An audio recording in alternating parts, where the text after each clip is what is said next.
마태복음 강해가 오래간만에 다시 시작됩니다. 마지막 시간에는 세상의 소금으로 세상의 빛으로 라는 제목으로 말씀을 나누었습니다.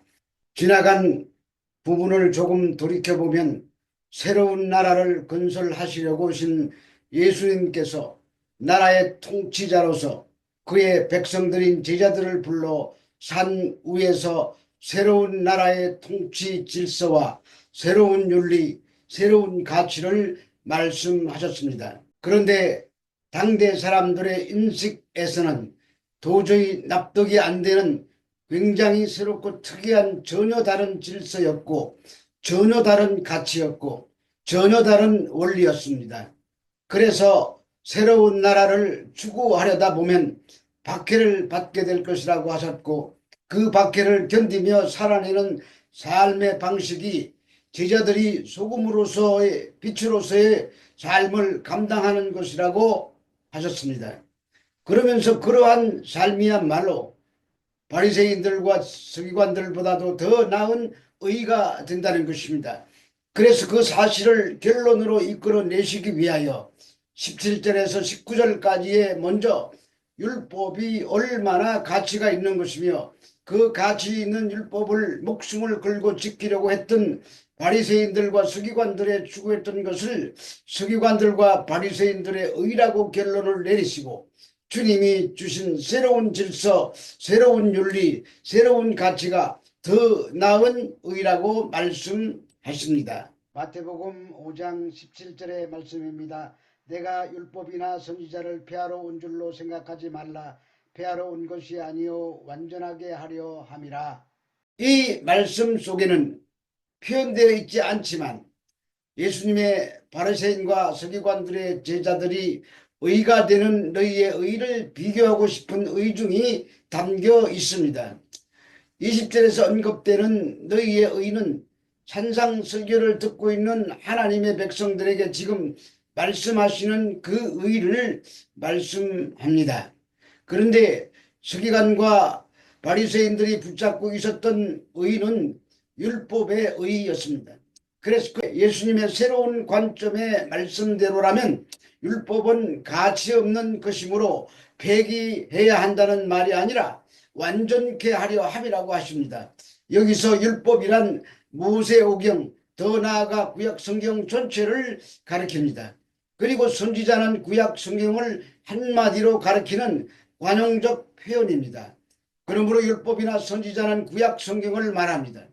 한편 폐한다는 말은 원어로 카툴루 사이로 여기서는 어떤 규범이나 제도의 완전한 개편 또는 폐기라는 의미로 사용되고 있습니다. 사실 당시 유대인들은 그들 스스로가 율법을 손상시키고 파괴하는 일을 했습니다. 그러나 그들의 비난 대상이었던 그리스도는 율법이나 선지자들의 말처럼 모든 것의 완전한 성취를 위해서 오셨습니다. 그 이유는 모든 율법과 선지자들을 통하여 예언된 그분이 바로 예수님이시기 때문입니다. 또한 완전케 하다의 헬라어 플레로는 가득 채우다는 뜻으로 예수님께서 이 땅에 오신 하나의 큰 목적이 율법의 요구를 가득 채워 완성한다는 뜻입니다. 따라서 예수님이 의도하는 바는 구약의 율법을 폐기하거나 강화하려는 것이 아니고 구약이 지시해준 자신의 권위에 입각하여 구약 성경의 율법이 누구를 가리키는지를 설명하는 단어입니다. 이것은 아주 중요한 기독론적인 내용으로 예수님 자신이 구약이 지향하는 종말론적인 목표임을 드러내신 것입니다. 마태복음 5장 18절의 말씀입니다. 진실로 너희에게 이르노니 천지가 없어지기 전에는 율법의 1.1획도 결코 없어지지 아니하고 다 이루리라. 진실로 너희에게 이르노니라는 어구는 헬라어로 아멘 가르레고 히민인데 그 문장이 진실이거나 또는 진실임을 증명될 수 있다는 것을 보증하는 의미로 사용되는 문장입니다. 그래서 예수님께서도 틀림없이라는 확정적인 표현으로 천지가 없어지기 전에는 이라는 표현과 함께 세상 종말까지는 율법과 선지자는 폐해질 수 없다는 예수님의 단정적 선언입니다. 또 1.1핵이란 이오타 헨 에 미아 케라이아로서 헬라어의 어구는 구약 성경이 부단변 살짝 움직일 정도의 아주 조그만한 내용조차도 모든 권위를 갖는다는 것을 강조하려는 표현입니다. 그래서 하나님 나라가 이루어진 세상 나라까지도 구약의 권위와 그 효력은 계속될 것이라는 말입니다. 그러나 여기서 예수님께서 율법을 자주 범하셨다는 데서 문제가 발생합니다. 왜냐하면 문자적인 측면에서 예수님께서는 안식일을 범하셨고 이혼에 관한 모세의 규범을 거부하셨으며 특히 음식에 관한 규정을 무효화시키기도 하셨습니다. 그렇다면 율법의 한 획도 수식어 중 어느 하나까지도 없어져서는 안 된다는 것을 어긴 것입니다. 그래서 문제입니다. 그런데 여기서 말하고자 하는 것은 세상이 끝날 때까지는 율법이 어느 것도 없어지지 않는다는 측면에서만 이해해서는 안 된다는 말입니다. 오히려 율법이 의도하는 것은 더욱 완전한 형태로 성취되며 또한 모두 실제로 일어나고 실제로 이루어질 것으로 해석한다는 것입니다. 그것은 더 나은 의로 예수님의 가르침과 행위에서 완성되는 것입니다. 그래서 그 의의 가르침과 행위를 계속 순종하는 그의 제자들에 의해서 1.1핵도 없어지지 아니하고 다 이루어질 것이라는 말입니다. 마태복음 5장 19절의 말씀입니다. 그러므로 누구든지 이 계명 중에 지극히 작은 것 하나라도 버리고 또 그같이 사람을 가르치는 자는 천국에서 지극히 작다 일컬음을 받을 것이요 누구든지 이를 행하며 가르치는 자는 천국에서 크다 일컬음을 받으리라. 본문에서 천국에서 지극히 작은 자와 큰 자 사이를 대조시키고 있습니다. 표현 그대로라면 천국 안에도 등급이 있다는 말이 됩니다. 그래서 한때 거짓 목사들이 부흥회를 통해서 천국에 가면 개털 모자를 받는 자도 있고 황금 면류관을 받는 자들도 있으니 헌금 많이 해서 황금 면류관을 받자고 성도들을 유혹한 웃지 못할 에피소드가 많았습니다. 한편 본 구절의 이 계명 중 지극히 작은 것 하나라도 버리는 자라는 표현은 자신들이 그릇된 판단에 의해 율법을 중요한 것과 중요치 않은 것으로 나누어 놓은 바리새인들의 잘못된 율법에 대한 생각을 비판하는 말씀입니다. 그러나 이 말은 천국에 가면 누릴 단순한 사회적 지위나 권력을 의미하지 않고 하나님의 말씀을 어떻게 실천하고 가르치는가에 따라 결정되는 영적인 위대함을 나타내는 말입니다. 따라서 천국에서 큰 자는 하나님의 말씀을 삶으로 실천하고 다른 사람을 섬기며 사랑을 나누는 사람을 일컫는 말입니다. 반대로 천국에서 작은 자는 자신의 유익만 추구하고 다른 사람을 비판하며 하나님 말씀을 가볍게 여기는 사람들을 가리키는 말입니다. 또한 천국은 장차 가게 될 하나님 나라이기도 하지만 믿는 성도는 이미 믿을 때에 몸은 세상에 있지만 영은 이미 천국 안으로 들어와 천국을 살고 있는 사람들이기에 그들이 이 세상에서 천국을 산다고 할 수 있는데 그때 큰 자는 말씀을 실천하는 자이고 작은 자는 믿는다고 하면서도 자신의 유익만 생각하고 다른 사람을 비판하며 하나님의 말씀을 가볍게 여기는 자일 것입니다. 그리고 이 계명 중 지극히 작은 것 하나라도 버리는 자라는 표현은 자신들이 그릇된 판단에 의해 율법을 중요한 것과 중요치 않은 것으로 나누어 놓은 바리새인들의 잘못된 율법에 대한 태도를 지적하는 말입니다.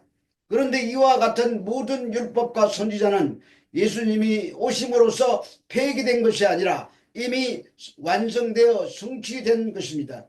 따라서 율법의 완성자로 오신 그리스도의 말씀을 깨닫고 그 분의 뜻을 따라 살아야 한다는 말씀이 본 구절이 말하려는 중요한 강조점인 것입니다. 마태복음 5장 20절의 말씀입니다.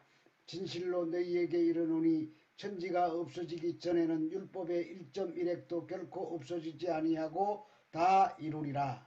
이 말씀은 예수님께서 팔복의 말씀을 통하여 하신 그 말씀의 뜻을 따라 사는 것이 율법을 지킴으로 의에 도달하려고 했던 바리새인들과 서기관들의 의보다 더 나은 의가 되므로 예수님의 가르침을 따라야 한다는 것을 강조하시는 말씀입니다.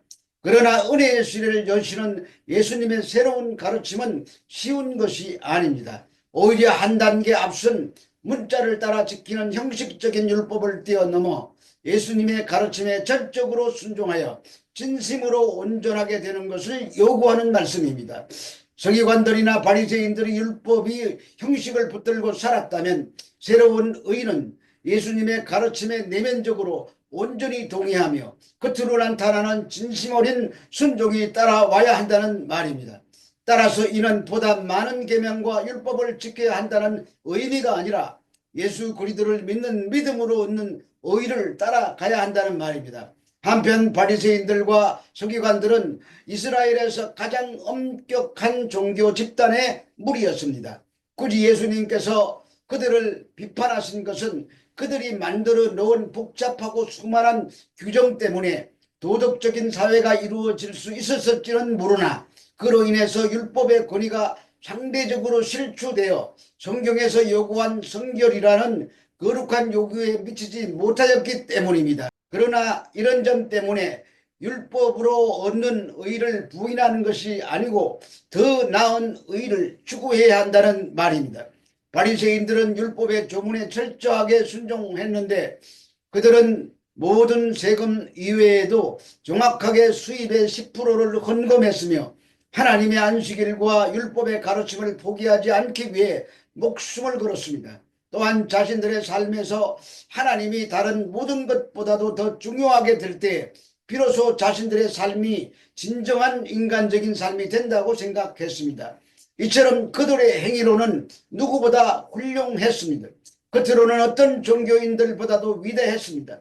그러나 예수님은 그들보다 더 나은 의를 요구하십니다. 그것은 형식적인 삶과 선행 위주의 삶을 추구하는 서기관들과 바리새인들보다 더욱 우월한 하나님께 대한 내면적인 열정과 사랑과 경건입니다. 그래서 이사야 61장 3절의 무릇 시온에서 슬퍼하는 자에게 화관을 주어 그 죄를 대신하며 기쁨의 기름으로 그 슬픔을 대신하며 찬송의 옷으로 그 근심을 대신하고 그들의 의의 나무 곧 여호와께서 심으신 그 영광을 나타낼 자라 일컬음을 받게 하려 하심이라는 말씀처럼 제자들이 진정한 의의 나무들이 되기를 원하셨습니다. 그렇게 될 때 비로소 하나님의 의가 그들 안에서 세력이 되고 그들을 통해서 세상에 흘러들어오게 될 것입니다.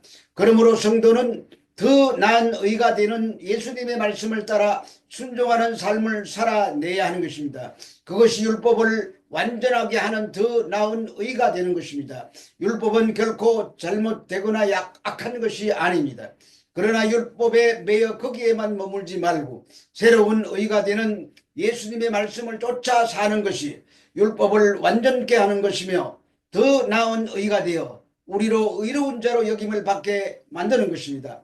우리 모두 더 나은 의를 따라 천국에서 크다 일컬음을 받는 자들이 되시기를 우리 주 예수 그리스도 이름으로 축원합니다.